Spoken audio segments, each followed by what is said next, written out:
Bismillahirrahmanirrahim. Assalamualaikum warahmatullahi wabarakatuh. Perkenalkan, saya Arni Idam dari kelas PKK 01 Tata Busana. Saya akan mempresentasikan hasil analisis kasus tentang guru mengaku emosi dan tendang siswa. Latar belakang dari masalah ini yaitu kekerasan dalam dunia pendidikan telah menjadi hal yang disoroti dan dikecam oleh masyarakat, tapi tetap saja terjadi di beberapa daerah, baik di sekolah menengah pertama, sekolah menengah atas, dan perguruan tinggi. Salah satunya, guru mengaku emosi dan spontan tendang siswa. Mengapa hal ini bisa terjadi? Hal ini dikarenakan guru merasa emosi karena siswa terlambat untuk masuk sekolah. Guru tersebut mengaku menendang siswa karena merasa diejek saat muridnya diberi hukuman skot jam, justru menolak dan mengeluarkan gestur mengejek. Saya tertarik mengambil kasus ini sebagai kasus analisis dikarenakan latar belakang bagi siswa yang terlambat mendapatkan sanksi untuk membersihkan lingkungan sekolah. Hukuman itu diberikan agar tidak ada lagi siswa yang terlambat. Kronologi kasus ini bermula pada 20 Maret 2019. Tusidi tercatat 25 orang siswa yang terlambat. Kemudian, para siswa terlambat diberi sanksi membersihkan lingkungan sekolah. Sebelum memberikan sanksi, Tusidi bertanya kepada siswa yang terlambat. Jika ada siswa yang sakit, maka Tusidi tidak akan memberikan sanksi tersebut. Kemudian AA mengaku sakit.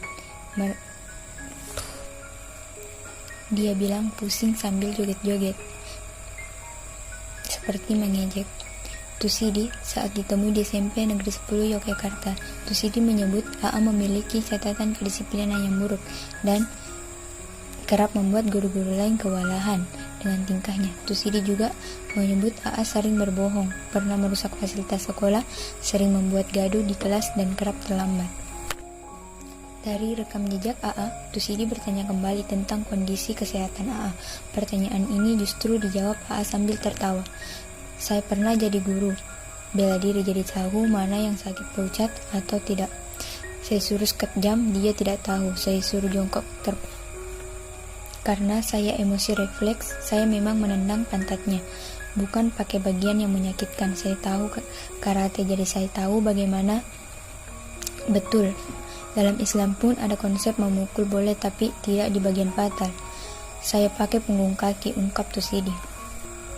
Tusidi memberikan nasihat, tapi AA menunjukkan respon yang tidak baik.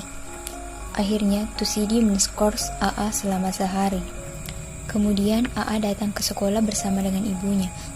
Saya sudah minta maaf kepada ibunya, tapi tidak diterima. Saya sebenarnya ingin berkomunikasi baik tentang kondisi AA di sekolah, tapi ibunya berkata, biar sama bapaknya saja yang akan datang ke sekolah. Saya tunggu, ternyata tidak datang, kata Tusidi. Dan itulah latar belakang dari masalah tersebut. Selanjutnya, teori-teori yang mendukung kasus tersebut yaitu yang pertama, teori behaviorisme. Behaviorisme adalah teori perkembangan perilaku yang dapat diukur, diamati, dan dihasilkan oleh respon pelajar terhadap rangsangan. Tanggapan terhadap rangsangan dapat diperkuat dengan umpan balik positif atau negatif terhadap perilaku kondisi yang diinginkan. Melalui penelitian Ivan Pavlov mengenai salivasi psikis dan perilaku hewan di mana anjing sebagai responnya, Ivan Pavlov menggunakan istilah antara refleks non-terkondisikan dan terkondisikan. Pemasangan stimulus non-terkondisikan dan terkondisikan inilah pada intinya dikenal dalam sejumlah istilah berbeda: pengondisian Pavlovian, pengondisian klasik, dan pengondisian responden. Yang pertama, pengondisian klasik. Pada dasarnya, classical conditioning adalah sebuah prosedur penciptaan refleks baru dengan cara mendatangkan stimulus sebelum terjadinya refleks tersebut. Pengkondisian klasik adalah tipe pembelajaran di mana suatu organisme belajar untuk mengaitkan atau mengasosiasikan stimuli. Dalam pengkondisian klasik, stimulus netral seperti melihat seseorang diasosiasikan dengan stimulus yang bermakna seperti makanan dan menimbulkan kapasitas untuk mengeluarkan kapasitas yang sama. Beberapa keutamaan pengkondisian klasik yaitu generasi perangsang Yang pertama, generalisasi perangsang, yang kedua generalisasi stimulus, yang ketiga diskriminasi, yang keempat ekstensi atau extension. Nah, selanjutnya pengondisian operan. Pengondisian operan adalah organisme belajar bahwa beberapa respon yang dilakukan untuk menyebabkan terjadinya akibat tertentu. Seperti Pavlov dan Watson, Skinner juga memikirkan tingkah laku sebagai hubungan antara perangsang dan respon. Tetapi berbeda dengan kedua tokoh terdahulu itu, Skinner membuat perincian lebih jauh. Skinner membedakan adanya dua macam respon, yaitu responden response dan operan response. Teori Skinner adalah pada respon atau jenis tingkah laku yang kedua ini, soalnya ialah bagaimana menimbulkan, mengembangkan, dan memodifikasi tingkah laku tersebut. Jenis penguat dan contohnya: penguat positif yaitu tambahkan stimulus hadiah, bekerja keras akan mendapatkan kenaikan gaji. Penguatan negatif, hilangkan stimulus aversi, bekerja keras dan hilangkan ancaman dipecat. Hukuman negatif, tambahkan stimulus aversi, bermalas-malasan saat bekerja akan diberi pekerjaan yang lebih banyak.